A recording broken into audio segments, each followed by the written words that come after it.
रजनी को बचपन से ही पेंटिंग का बहुत शौक था। वो हमेशा से ही पेंटर बनना चाहती थी, पर उसके माँ और पिताजी ने उसको कभी भी इस चीज के लिए सपोर्ट नहीं किया और उसकी शादी नीरव से हो गई। नीरव रजनी को बहुत प्यार करता था, पर रजनी हमेशा चुपचाप ही रहती। वो इस शादी से खुश नहीं थी। वो ये शादी नहीं करना चाहती थी। उसे तो हमेशा से पेंटर जो बनना था। अपने इस सपने को वो नहीं पूरा कर पाई, इसलिए वो हमेशा उदास रहती थी। रजनी, बहुत ही बढ़िया फिल्म लगी है, कल देखने चले? नहीं जी, कल मुझे बहुत काम है, मैं नहीं जा पाऊंगी। अच्छा तो कोई बात नहीं, संडे को चलते हैं। देखिए, मुझे फिल्म देखना पसंद नहीं है। आपको जाना है तो चले जाइए। नीरव को मना करके रजनी वहां से चली जाती है और अपने बैग को खोलकर उसमें बंद पड़े ब्रश और कलर्स को देखकर रोने लगती है। रजनी, चलो ना कहीं बाहर खाने चलते हैं, कुछ तुम्हारी पसंद का। जी, मुझे नहीं जाना, मेरी तबीयत ठीक नहीं है। रजनी वहां से चली जाती है। नीरव को समझ नहीं आता कि रजनी उससे इतना दूर क्यों रहती है। वो जब भी उसके साथ वक्त बिताना चाहता है, रजनी कोई ना कोई बहाना बना देती है। एक दिन घर पर कोई नहीं था। रजनी घर का सारा काम जल्दी से खत्म कर लेती है। घर पर अकेले होने के कारण वो सोचती है कि वो आज पेंटिंग करेगी। वो अपने कमरे में जाकर पेंट ब्रशेस और कलर्स निकालकर जैसे ही कलर मिक्स कर रही होती है कि दरवाजे पर बेल बज जाती है। अब कौन आ गया इस वक्त? इतनी मुश्किल से तो मुझे पेंट करने का मौका मिला है। रजनी दरवाजा खोलती है तो उसकी सास अपनी सहेलियों के साथ खड़ी होती है और सब घर के अंदर आ जाते हैं। अरे बहू, सबको शरबत बनाकर पिला दे, बाहर तो बड़ी गर्मी है। उफ। जी। रजनी पेंट ना कर पाने से उदास हो जाती है। उसे गुस्सा भी आ रहा होता है कि उसने इस शादी के लिए हाँ क्यों कह दी। वो रसोई में जा रही होती है कि उसकी सास उसे रोकती है। बहू, सबके खाने का भी इंतजाम कर लेना, आज का लंच तो ये सब यहीं करेगी। हाँ। रजनी बिना कुछ कहे रसोई में चली जाती है। सबके लिए खाना बनाती है। सब खाना खाते हैं और रजनी घड़ी देखती है कि ये सब कब जाएंगे ताकि वो अपनी पेंटिंग कर सके। जब शाम होती है तब सब चले जाते हैं अपने घर। अरे बहू, सब तेरे खाने की तो बहुत तारीफ कर रहे थे, सबको बहुत अच्छा लगा खाना।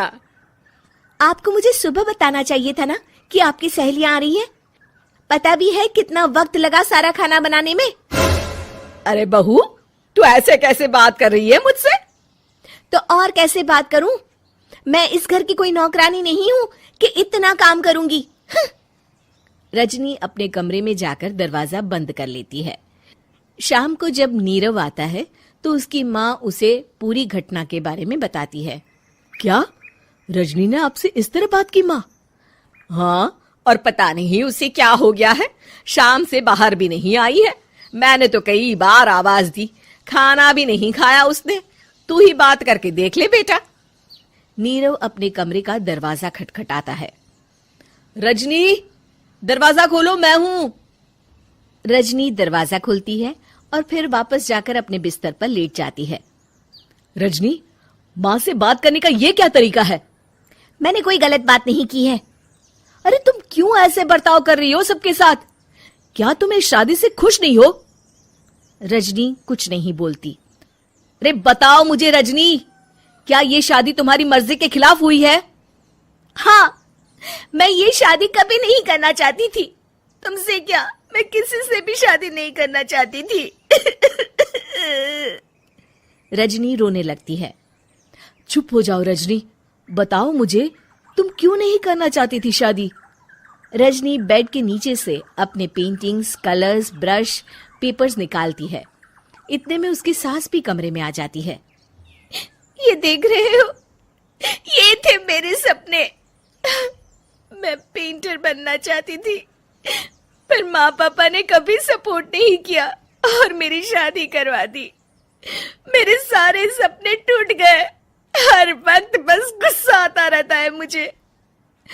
मैं जानती हूँ कि आप लोगों की इसमें कोई गलती नहीं है, पर मैं क्या करूं, मुझे समझ में नहीं आता।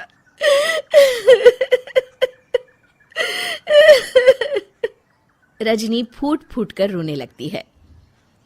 मुझे माफ कर दीजिए, आप दोनों के साथ मैं बहुत बुरा बर्ताव कर रही हूँ। अरे रजनी बेटा, चुप हो जाओ तुम। नीरव पानी लेकर आता है। ये लो पानी पियो और शांत हो जाओ। रजनी पानी पीती है और उसकी सास पेंटिंग्स देख रही होती है। अरे नीरव, हमें तो पता ही नहीं था कि हमारी बहू कलाकार है। अरे कितनी अच्छी पेंटिंग्स बनाई है, देखो तो। ये वाली तो मैं अपने कमरे में ले जाऊंगी। आपको ये पेंटिंग्स अच्छी लगी? अच्छी नहीं, बहुत अच्छी लगी। और तुमने हमें बताया क्यों नहीं? तुम जब चाहे पेंटिंग कर सकती हो रजनी। हम तुम्हारे सपनों को पूरा करने में तुम्हारा पूरा साथ देंगे। हाँ बेटा, हम कला की कद्र करते हैं। हम कलाकार तो नहीं, पर मुझे गर्व है कि मेरी बहू एक कलाकार है। रजनी, नीरव और सास तीनों हंस पड़ते हैं।